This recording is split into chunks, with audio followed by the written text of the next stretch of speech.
Melissa, Yes. when was the last time you heard a brand new slang word that you weren't familiar with?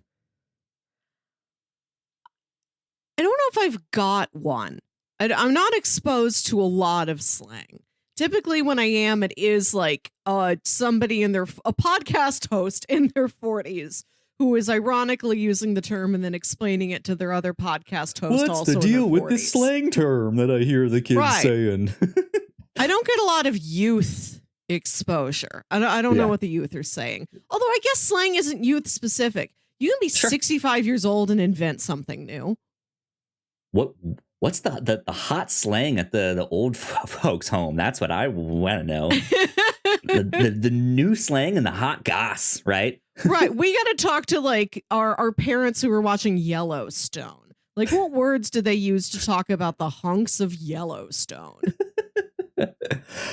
So I'm asking you this because I had that experience this week. I heard someone say something in a way, like it was a word that I was familiar with, but in like used in a slang way that I was like, I've never heard anyone use that before. They use the word mega as it like to say like, hey, mega podcast, dude, like it like far out, like really cool, good job, like mega, yeah. And I was just that's like, very what? Xenon. Yeah, it felt like some like Disney Channel podcast or like not podcast, like Batman Beyond, like DC future, right? That's exactly, Sway, yeah, right. Which is what they say in that show. But yeah, like that's the thing. I heard multiple people say it. It was on the same show, but they weren't like in contact. It was on the Netflix Drive to Survive, and they were not American. Okay. And so yeah, I heard it used twice in season 3. They congratulated one of the drivers and said mega lap, dude. And I was just like, I know what the word mega means, but I've never heard it used in that context. And then I was like, that's actually kind of cool. I like that. Now I'm like, I'm tempted to start using that and just be like, hey, Melissa, mega job on that podcast last week. Mega job, you know? When you said mega lap, all I could think of was meeting Santa at the mall. Santa, mega lap, dude. Mega.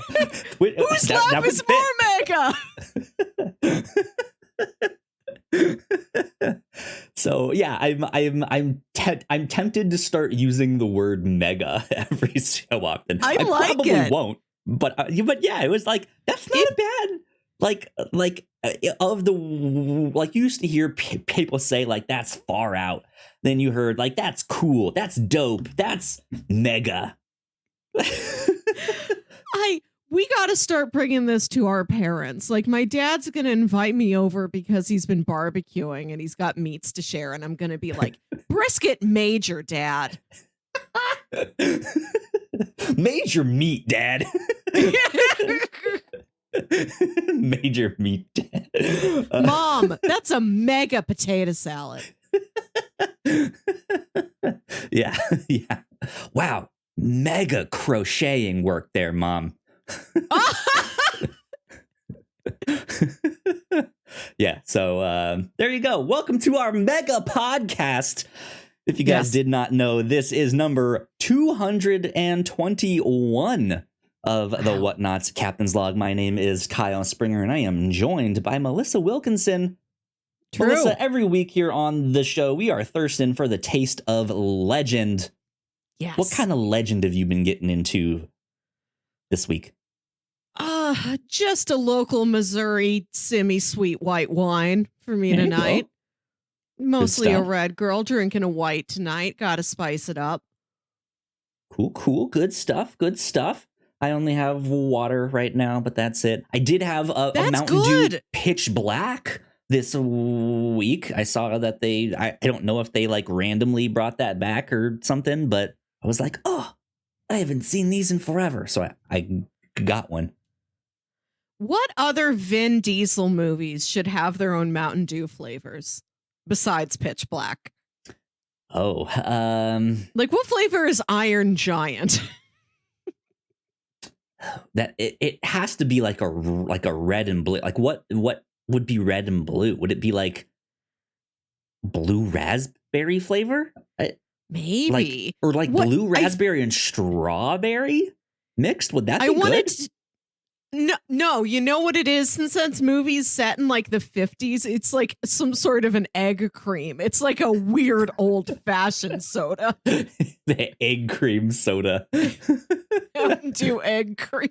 I'd be okay with just like a cream soda.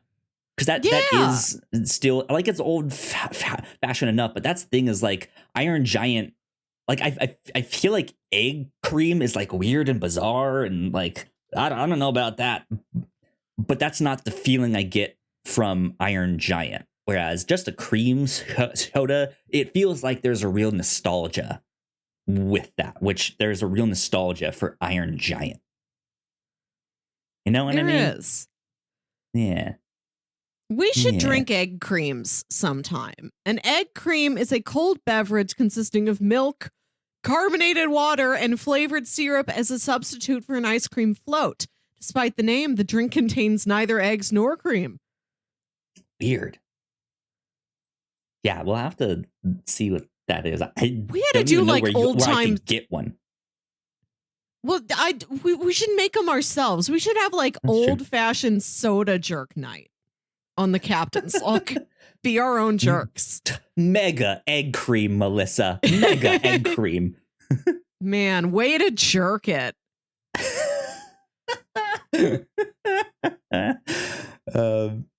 But that's really all I had with all of that stuff. That was my week. I'm feeling a lot better from COVID last week.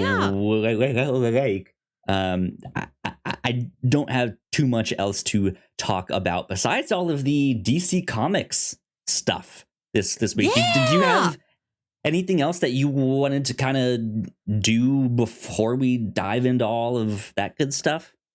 No. Let's go right into DC. I was really looking forward to this.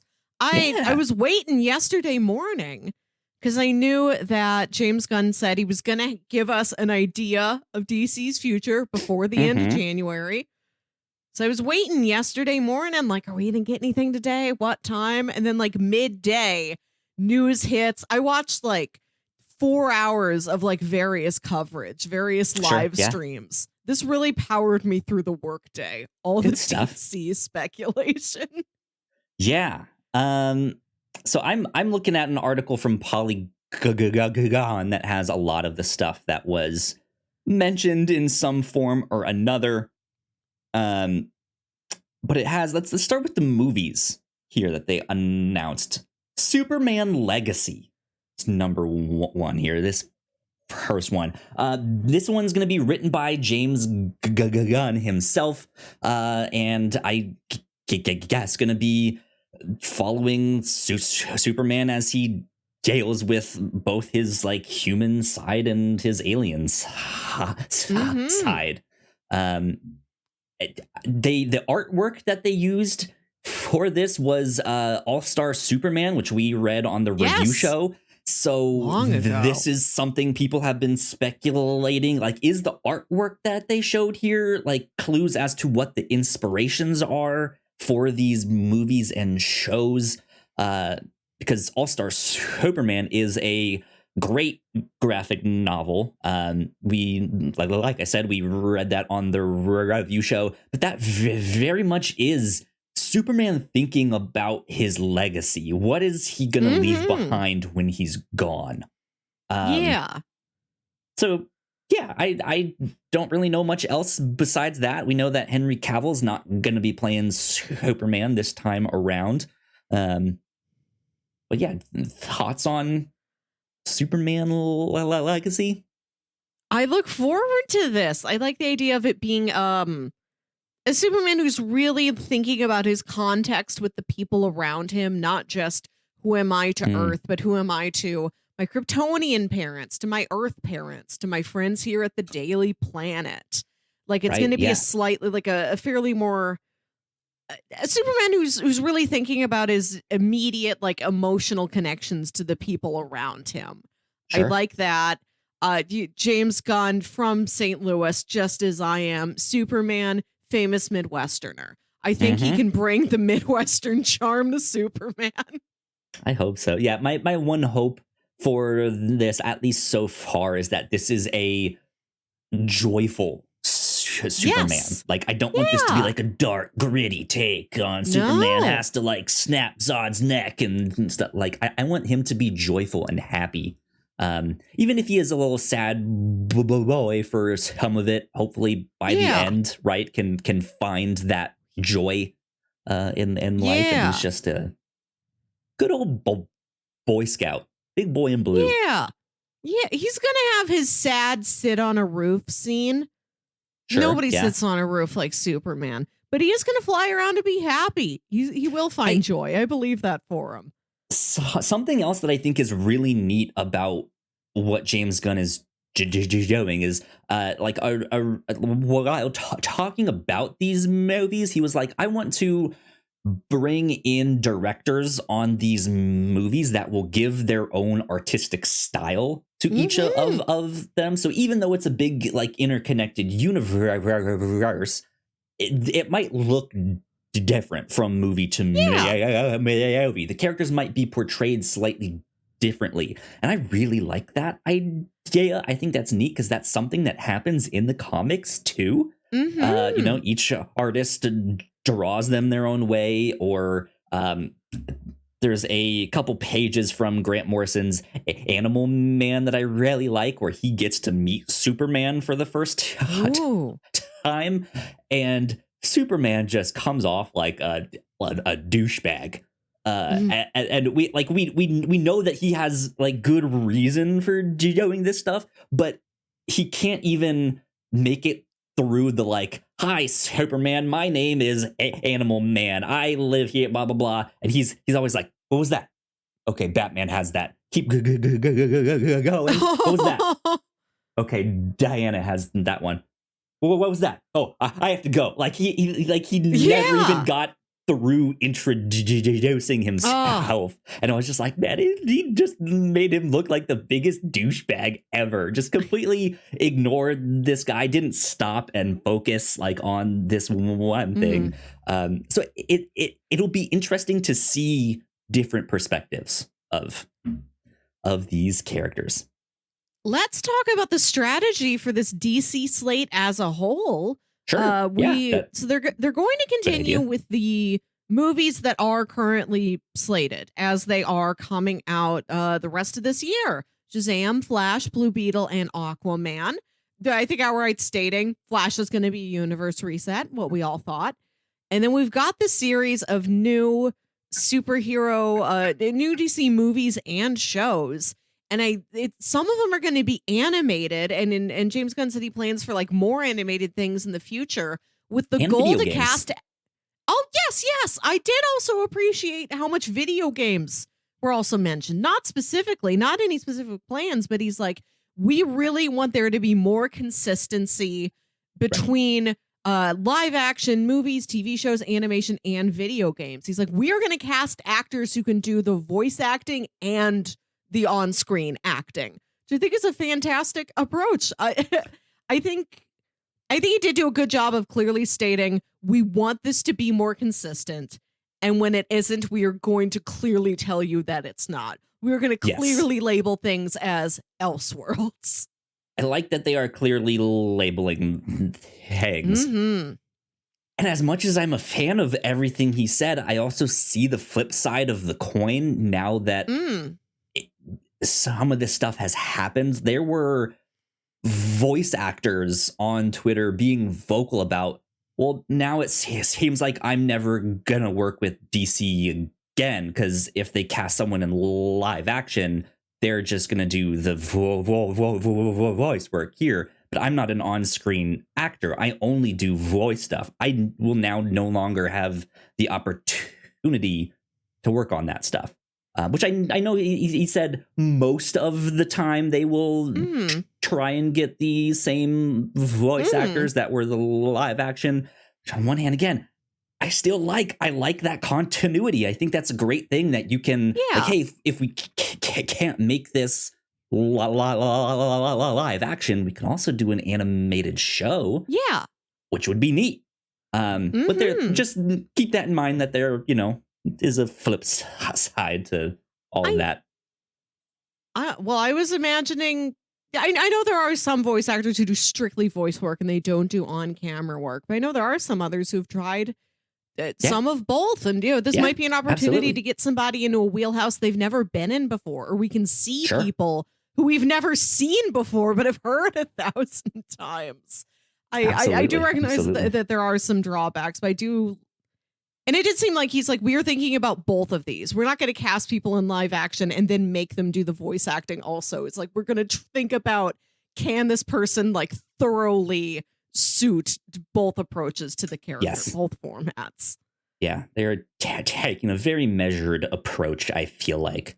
But I'm also still confused by how they're doing this. Because they keep saying, well, Flash resets the universe, but this Flash movie isn't also the last movie in the things coming out. Like Blue Beetle is still after that, but if the universe is reset, why is he still there? I don't know. Could it be set in the past before Flashpoint? Sure, I guess. But if that's the case, why keep Blue Beetle but cancel Batgirl? Like, I don't like. There's still just weird moves happening with that. Well, I know that like canceling Batgirl was not a decision any of the creatives made. Right. Yeah. And I know keeping a lot of these movies is like they don't want to cancel anything else. Like they're keeping who's currently slated, what has like been filmed largely.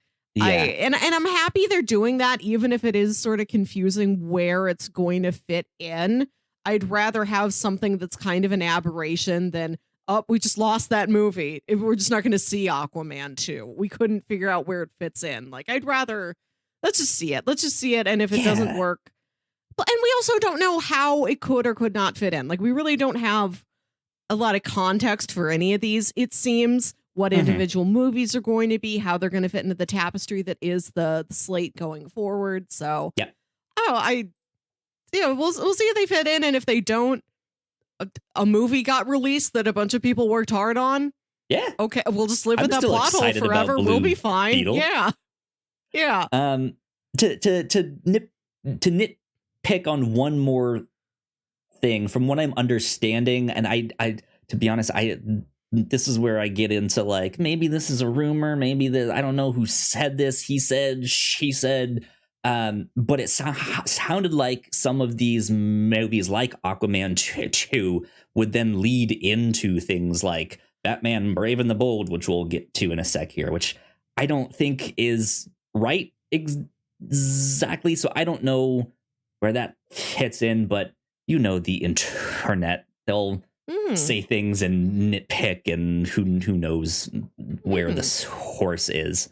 But they were saying that yes, our first like true project in this new universe is Superman Legacy.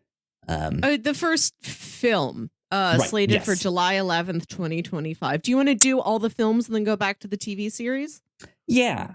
Okay. But I am gonna skip down to the Brave and the Bold next. I'm still looking at this polygon list here. So Batman Brave and the Bold, or just The Brave and the Bold is the title of it. It does not have Batman on there. But this is our introduction to this universe's Batman. They seem to be adapting Grant Morrison's run on Batman and Robin, in which we meet Damian Wayne, and how much of a murderous little shit he is, which I think can be a lot of fun. However, this is also one I'm like, why did you call it Brave and the Bold and not Batman and Robin or something else? Like, they could bring that title back. Because do you know what Brave and the Bold is? Like, the history of that in DC Comics at all? I know that it was the title of an animated series that I think was on Kids WB. Which is a fantastic show, by the way. I highly recommend that show. It is phenomenal. So the Brave and the Bold was DC's like team up book. Like Marvel had Marvel 2-in-1. DC had the Brave and the Bold, and it was usually Batman and some other character, which is what that cartoon that you just mentioned basically does. It's a Batman show, but every episode he teams up with someone else. And so by the name alone, it kind of implies that, hey, Brave and the Bold 2 might not have Robin in it. I mean, he would still be a character, but it might be like Batman and Booster Gold or Batman and Zatanna or something like that, which I think could be really neat to introduce some of these other characters here. But I just felt like if that's what they're gonna do, why have Robin be the first one? I don't know. We'll see. I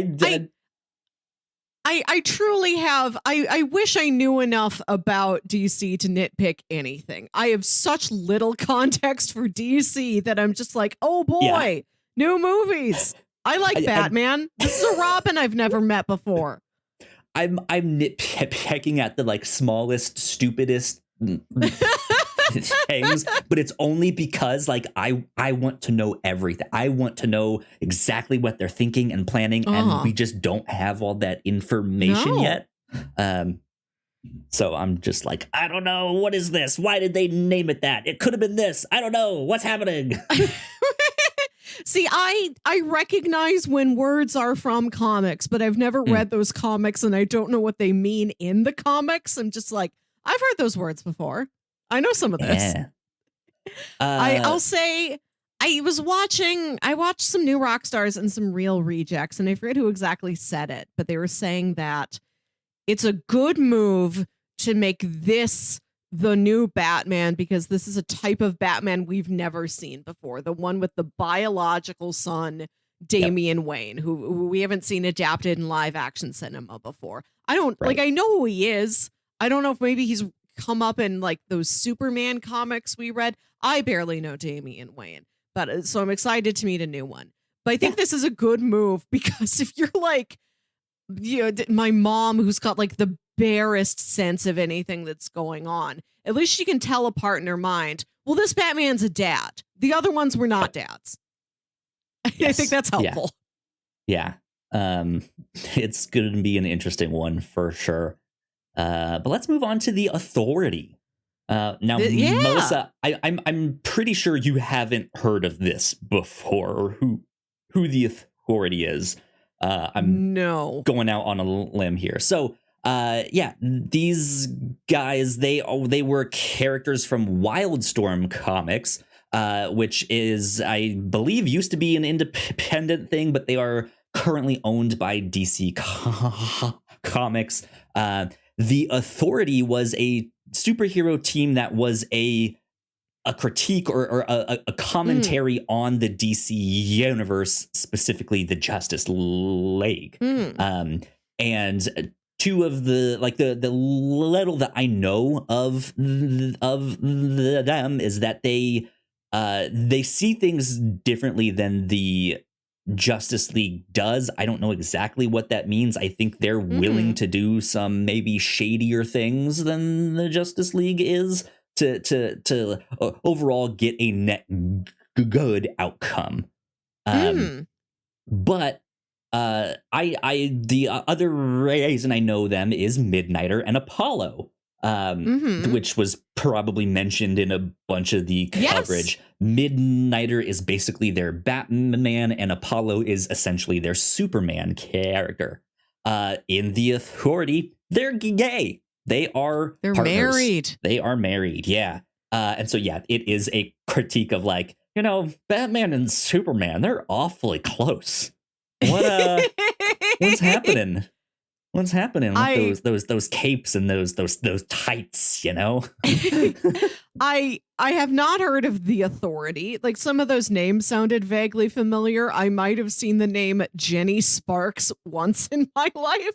Sure. But yeah. I dig them. I do always like a pastiche. Looking at this team really put me back in Irredeemable. Yep. It's I that like ilk. that. Yeah. Yeah. I like this twist. I like that they're also this sort of higher, like, sort of a Eternals level, sort of, but the Eternals, like, they're there on a mission. Like, they do Arishem's bidding. They've got, like, very specific yeah. rules, whereas the Authority seems like they're like, we have no rules. We do what needs to get done, regardless of the circumstances, regardless of the consequences. And it doesn't seem like they have the same sort of superhero persona where they have to worry about, what will the public think of me? All those children, I bring them hope. They're like, no, we just do it. Like, we're here to do the dirty deeds. What's interesting, I saw someone on Twitter, I think he was, what was the other outlet that you mentioned that you watched some coverage on, Real something? Real Rejects. I think he's with them. His name is Coy. Coy's my favorite. Coy's a real gem.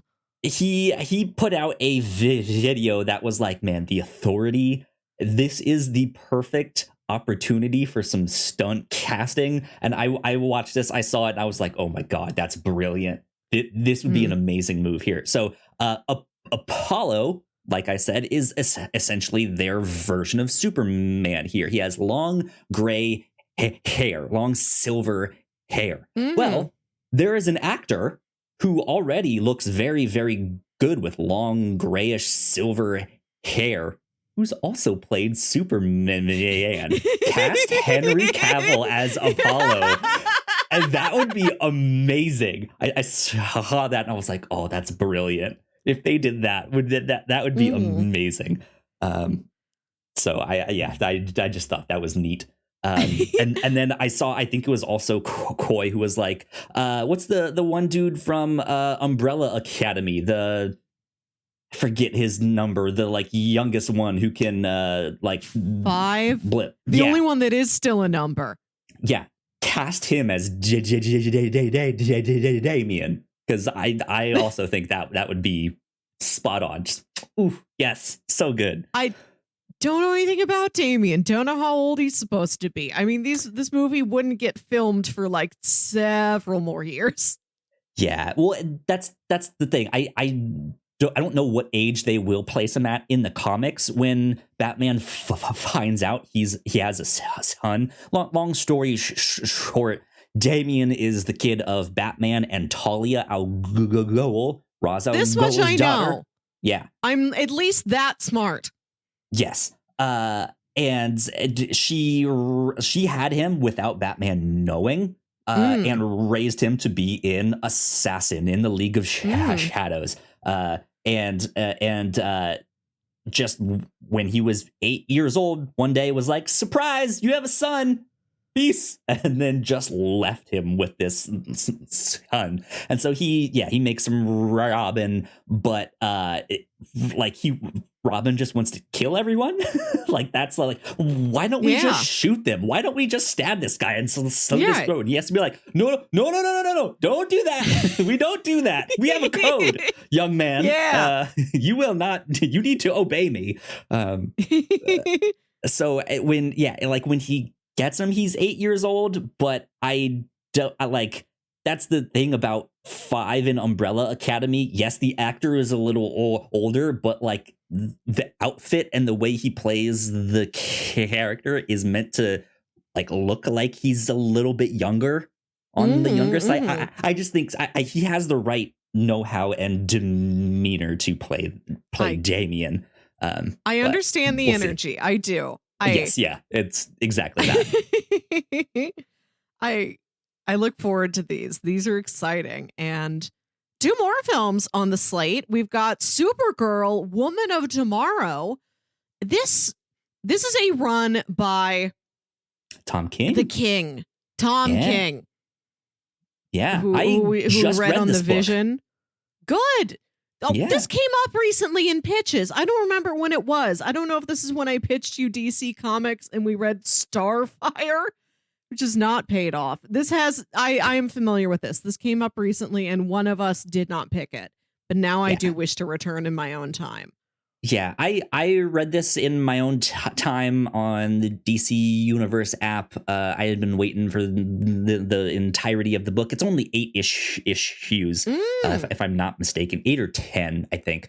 But yeah, it's an interesting story. I have to say it wasn't for me, but it is a very different Supergirl story. The artwork in the book, though, is absolutely bananas. It is mega artwork in this book here. Mega bananas. Yeah, mega bananas artwork. The artwork in this book is gorgeous. So I'd be interesting to see what they do with this. Because that is one of the things I appreciate about them wanting to adapt a book like this. Is it's not your typical like superhero story. They're not doing the like, let's do the origin story of Supergirl. How did she get here? It's like this story is more so a dissection of the character and like what Supergirl stands for and her philosophy and stuff like that. So I like that they are taking these different approaches to these books or these movies here. This, from what I know about it, this is Supergirl, Superman's cousin, and instead of getting jettisoned away from the dying Krypton in a cushy little spaceship bassinet, she gets like rocketed to some like desolate rock and like clings on to life there and watch Krypton die. So that's where she's coming from. And I think that's a very daring origin story for Supergirl. I look forward to this. Indeed. And then last but not least for these movies here, Swamp Thing. Swamp Thing! I'm so excited for Swamp Thing. This is the one that I'm like, show me this one. I want to see what this is. I read the original Swamp Thing last year. By Bernie Wrightson and Len Wein, and I have to say it was phenomenal. And then I read Alan Moore's Swamp Thing last year as well, and that was also freaking phenomenal. So yeah, I am super excited to see what they do with this. I'm sad that they really only made that one season of the Swamp Thing show and then took it off of all streaming stuff. Oh, we can't even watch it? I want to watch it. Can't even watch it. You wouldn't download a TV show, Melissa, right? I wouldn't download a swamp. So yeah, I'm interested in this like horror story / like magic corner of DC's like darker side of things here. That could be really neat, real fun, real good stuff. A very exciting lineup of films. Lots of different tones here. Characters we know well, characters we've never seen before. Yeah. Now looking at the shows, number one seems like possibly the thing they're the farthest along on. Before we do the shows, let's actually take a quick break for some housekeeping. And then when we get back, we'll talk about all the shows. I know. Gotta pay the bills somehow, though. You know what I mean? We'll be right back. Here at the Whatnauts, we make multiple different shows, and a lot of hard work goes into making them, so we would love it if you check them all out. If you enjoy our shows, patreon.com/thewhatnauts is the best place to show your support. For just $1 a month, you can get early access to episodes, and at our $3 tier, a Patreon-exclusive podcast, The Pilots Club. You can even get a shout out and thank you on most of our shows at the $5 tier. And if you're one of our patrons already, thank you so much. It means the world to us. You can find out more information on our website, thewhatnauts.com, as well as your favorite podcasting platform of choice. When you type in The Whatnauts, all of our shows will pop up right there. Just don't forget to give us a nice rating and review if you like the shows.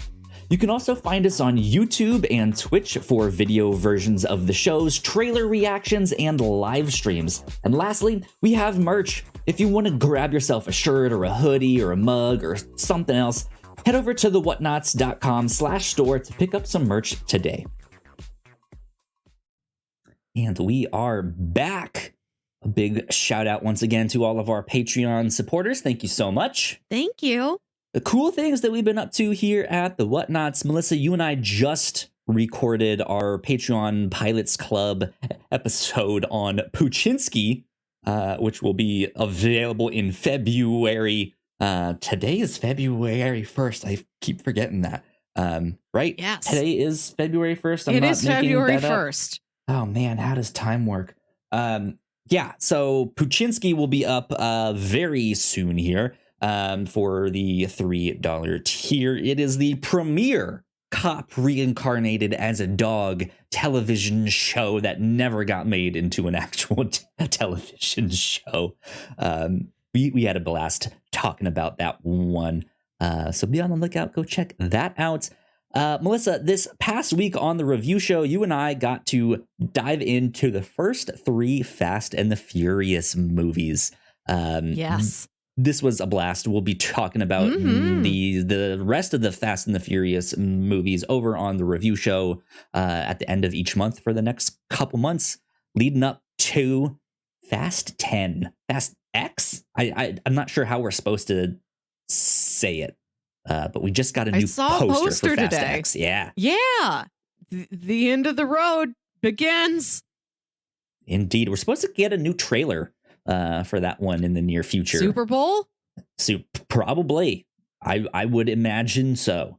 But yeah, we'll be talking about the Fast and Furious movies over on the review show. And then here on the Captain's Log last week, we kind of caught up with some pop culture news, all that good stuff. I was recovering from COVID, got to talk about all of that. Not much was happening, but it's still a good, fun show. I made you listen to all the Oscar nominees. Yes, Oscar stuff. Thank you. Yeah, we got to talk about all of that, which was good. And then on the Reactor Core, we are still doing our reactions to The Last of Us, which has been fantastic. And we also just recently hit episode 100 of the Reactor Core.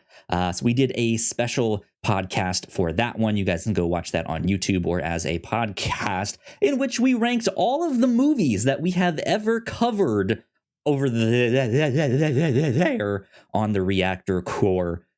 So, if you have ever found yourself wondering how Avengers Endgame might stack up against movies like Scoob or Artemis Fowl, this is the podcast for you. They should have came through the portal. Doctor Strange opens up all those portals. There's Scoob. There's Butler. Here comes Detective Pikachu and his human son friend. James They're all here. Walks out fixing his collar, man. right? Oh.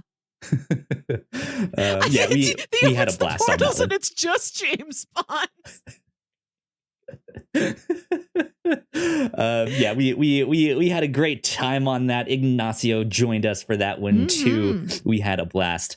Go check it out. But that is about it for housekeeping right now. Yes. So let's get back to the DC talk. Melissa, the television shows. You were super excited right before we went to break here. I am so excited because I can't believe it has paid off that you and I read Frankenstein, Agent of Shade. Yes. We were reading some Superman comics, and at one point he meets Frankenstein. I'm like, Frankenstein's in this? Like, I know he's a public domain character, but I didn't know he was just walking around in the DC universe right now. He's part of a whole, like, super monster team, and this is the first TV show in the new DC slate. Creature Commandos. We've got Frankenstein. We've got Bride of. We've got that amazing fish woman who has like a normal human name. Her name is like Dr. Nina Mazursky or something. Right. Love her. Weasel's back. lots of really oddball, sort of monstrous heroes teaming up here in a cartoon. Yeah, I'm glad we get something like this. And immediately once I saw it, I was like, that's Frankenstein. I was like, oh, Melissa's gonna be ballistic. Like she's gonna be like, oh my god, finally. I know this. I am up on something. I watched 4 hours of video. At no point did anybody say the words Agent of Shade. Right, yeah. I know it. Yeah. I'm super excited about this. James Gunn has already written the first season of this. Yeah. I don't know if that means he's going to continue being the writer on this, or he'll pass it off to someone else if they get a season 2. Who knows? And from what I understand, these are the only 2 things he's working on. This Creature Commandos and Superman Legacy, at least right now, is the only thing. Mm-hmm. But I think that's also the plan. Is like this is not James Gunn. Oh no. Show. He was just like, I'm getting these ones started, but we'll go in other directions here. But well, the next show after that is Waller, a live action series about Amanda Waller. It was mentioned that some members of the Peacemaker team would be in there, so I imagine James Gunn might do a little writing, little directing on that. We didn't have official news on Peacemaker season 2. You know, this Waller other show than that, might it be... was delayed because of this. They're making this first. Good, yeah. So this might be Peacemaker season 1.5 in a vague way. But I look forward to this. I look forward to just like a Viola Davis starring DC Comics show. Let's spend more time with her. Yeah. Here's the thing that I don't like. This is one of those weird nitpicks that I just don't understand what they're doing yet. Is this show in the new continuity or not? Because because I feel like it is, but all the like Waller is in Batman v Superman. She's no. No, it's the end credits thing, right? Isn't she in the like end? It's her and Bruce at the end. She's in one of those things. She's in another more recent DC Comics movie, as well as Team Peacemaker. There's some characters in. She's in the two squads. Stuff. She's in Peacemaker, and I think I heard she did have an appearance in Black Adam. She did, yes. So did Team Peacemaker. There were a couple of them in that show. But like that's the thing is Black Adam is the old continuity. But what is Suicide Squad the old continuity? Does this fit in? It's one of those things I just don't know yet. Well, because we haven't seen The Flash yet. I am imagining that the universe will reset on a lot of things, but maybe not everything. Maybe certain things like the Suicide Squad and the Peacemaker show are like, they're still canon, but you don't really need to know them necessarily for the impact of the entire franchise. Yeah, which is a thing that happens in comics. So it's just one of those things of just like, I don't know how they're doing this yet. I want to know. But I am excited nonetheless. I think this will be fun. I think a lot of the things we have seen so far will be in DC Legends continuity now, if you will. But I think some things may be kept. It seems like some things will need to be if we're going to get this Waller show that's got so much background and like the squads, the Peacemaker. It could even be interesting if like some of these characters get transported out of that old universe into this new one. And it's like this Waller now has no identity. All of her connections now no longer know this version of her or know her. And it might be her like trying to come up with resources and infiltrate her way back into a position of power somehow. Who knows? We do not know yet. There's a lot that we can't appropriately speculate on until we see whatever the Flash is up to. I feel like the Flash is going to give us a lot more actual meat to dissect. And right now we're just like, what? Yep. Indeed. Booster Next, Gold. after Waller. No, I'm looking at something else that's got it in a different order. Not that we have no That's idea fair. of the Go order. for We it. have no idea of the order of the slate. No, let's talk about Booster Gold. Let's go right on ahead. Yeah. I'm excited about this one. Booster Gold is not necessarily one of my favorite characters or anything. Like, I don't like necessarily like him all that much. But he can be a pretty interesting character. If you're unfamiliar with him, he is from the future, in which he wants to be a superhero, but he's not. He's just kind of a normal guy.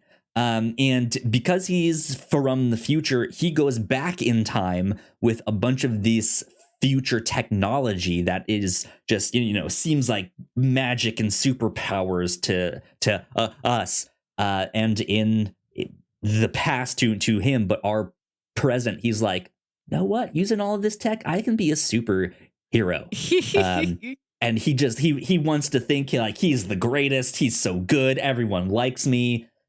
And he's really not. He's kind of annoying. He's kind of a douche bag. And I saw, I think it was James Gunn basically describe it like, this is imposter syndrome, the superhero, which I think is an interesting concept for sure. Yeah, I like that a lot. I like that the phrase imposter syndrome puts a lot of empathy on Booster Gold, this character who I've heard many people describe as being annoying.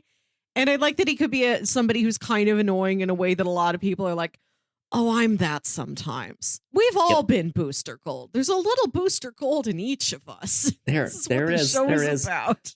I do have to say, in the like late to mid 80s, or mid to late 80s, the Justice League International comics that DC was putting out, that's where Booster Gold like first got his start, and him and Blue Beetle end up becoming besties.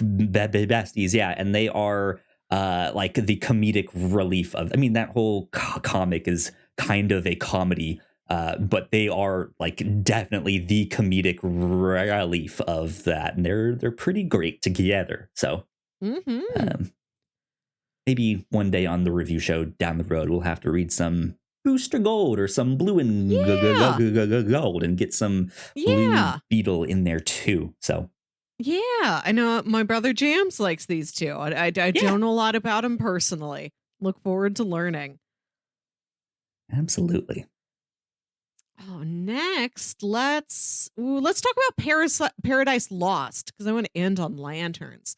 Okay. Paradise Lost is supposed to be set on Themyscira, and it's about like political intrigue among the Amazons in like the years maybe before Diana is born, or like before she reaches adulthood, before there is a Wonder Woman. They've described it as Game of Thrones, but just for Themyscira.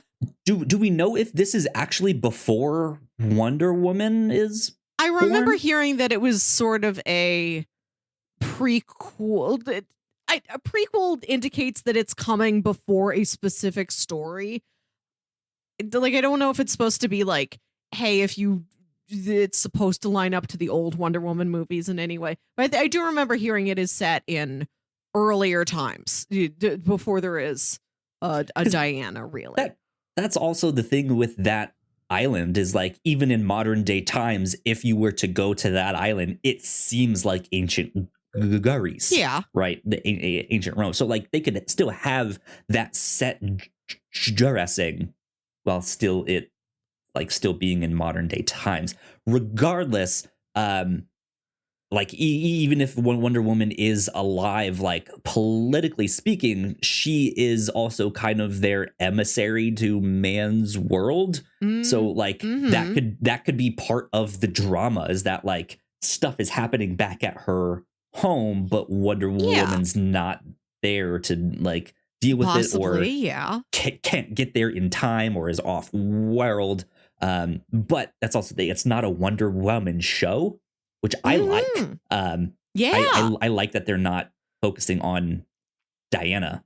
But yeah, this reminds me a lot of The Acolyte, that like Star Wars show set in the Senate, of just like, how did we get to this place where this Senator Palpatine was elected and nobody knew he was just an evil bastard, right?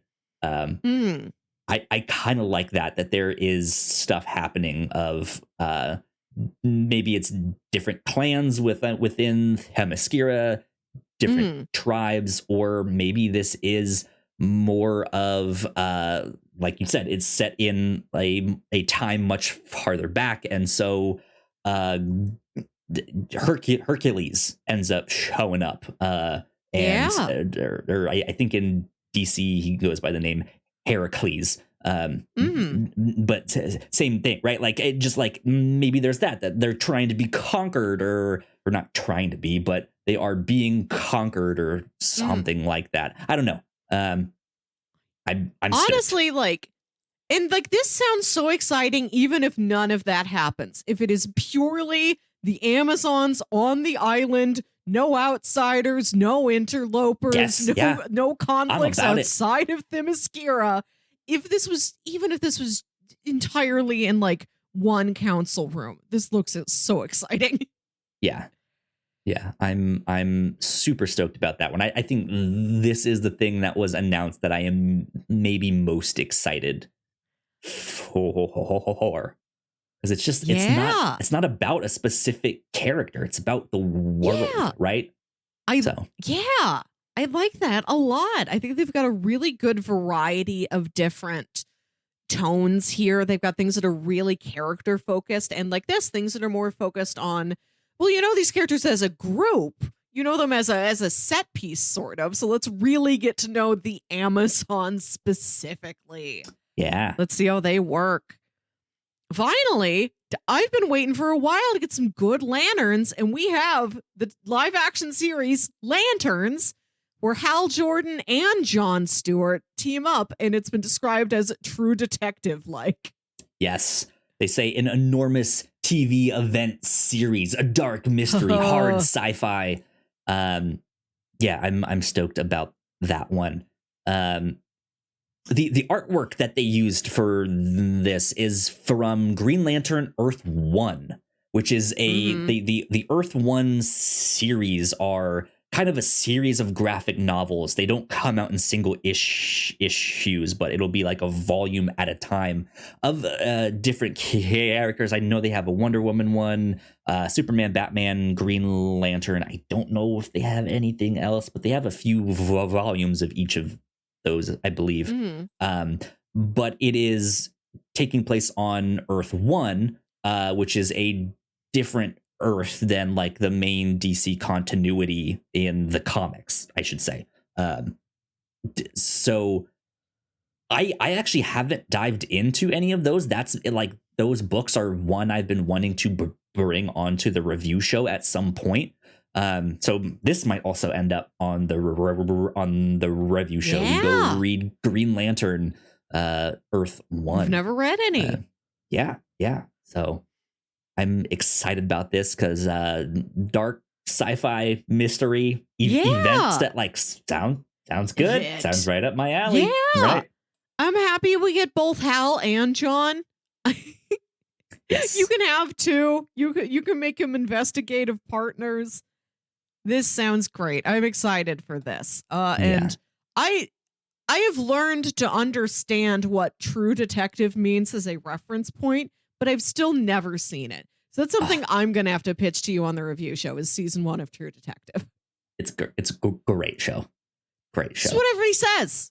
And I know they're like, as we were just talking about in our episode about Puchinsky, I know it's an anthology, so we can watch just season 1.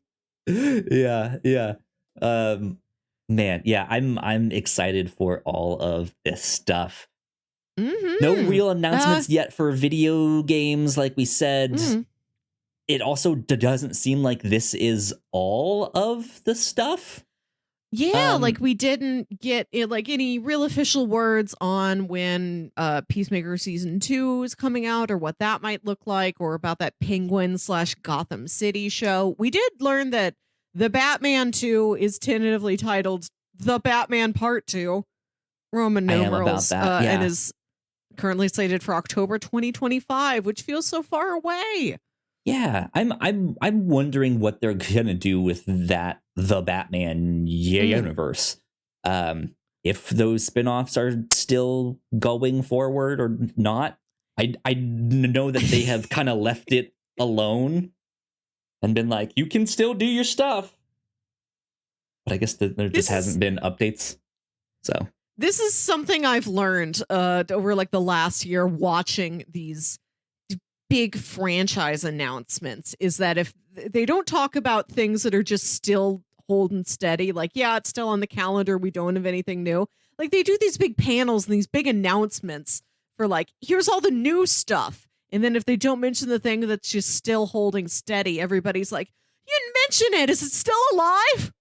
I mean, that's the thing, is sometimes they will quietly cancel stuff, or just like it gets stuck somehow in development hell, or it gets delayed and delayed. You know, like how Armor Wars became a movie instead of a show. But I think it's funny that these announcements come out with all the sizzle of new stuff, and the audience is all like, the thing you mentioned like a couple months ago. It's like, we can't presume no news is good news. You have to tell us. Just say, and that thing, it's still happening. We'll get back to you. Communication is key. I mean, they were HBO Max when the service first launched and was like, here's the slate of original content that we will be putting out in the near future. One of those things was a Green Lantern show.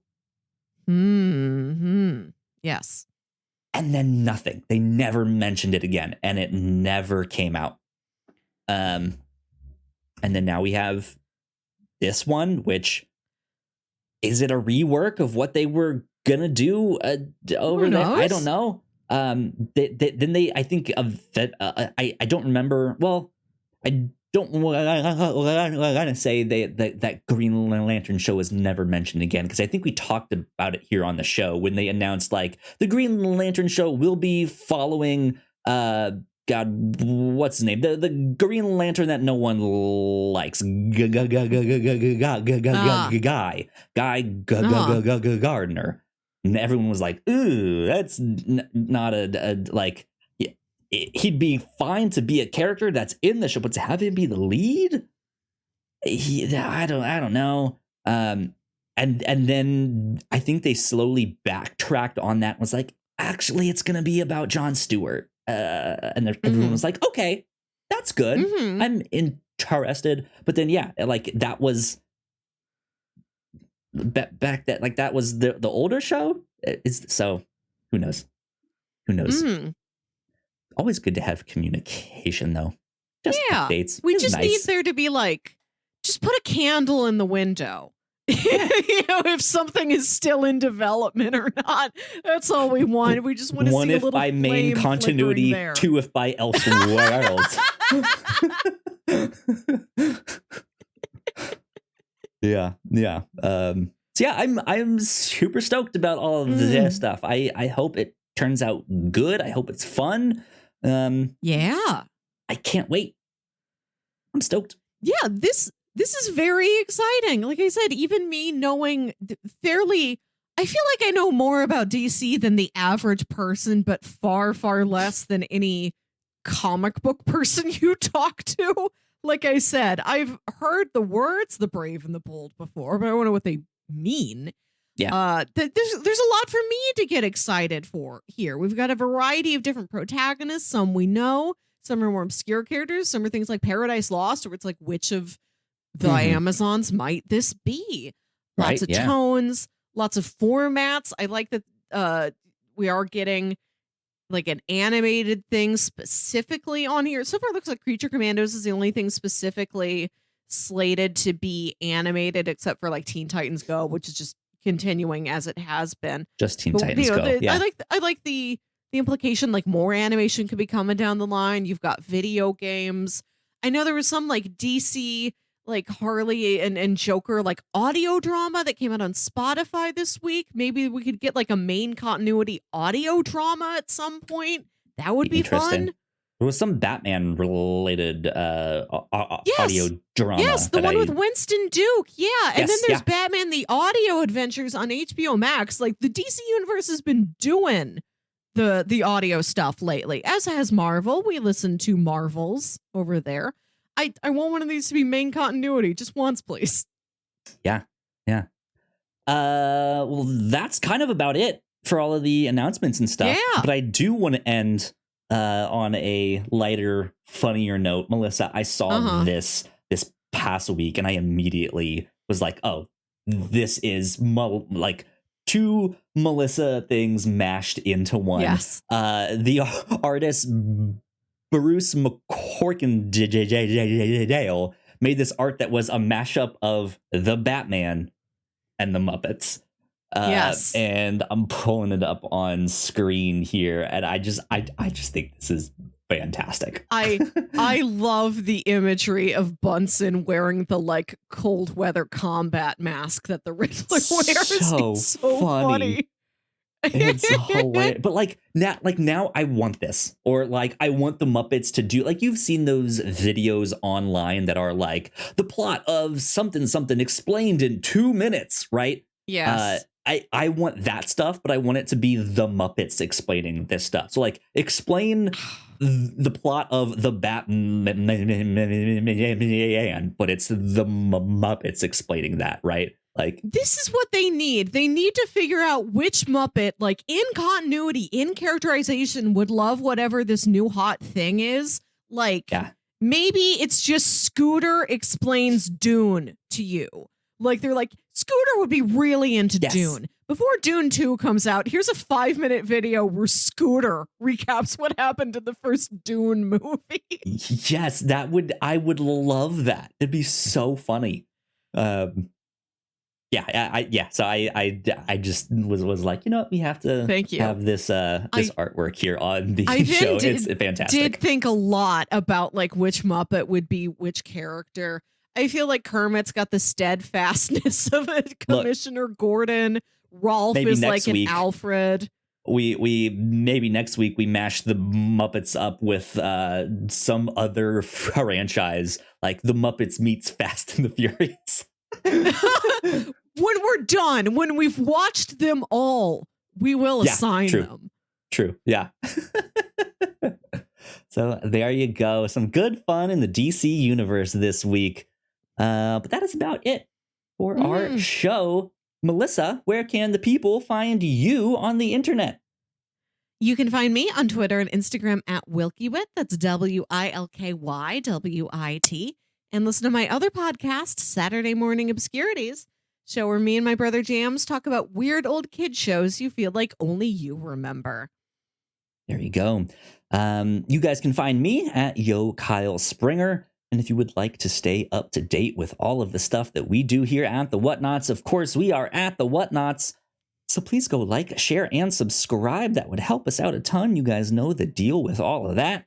If you're watching the YouTube version of this, go check out some of our other videos right over there. That would help us out a bunch too. And yeah, we will see you all next week. This has been number 221 of the Captain's Log. We will see you then. Bye. Bye.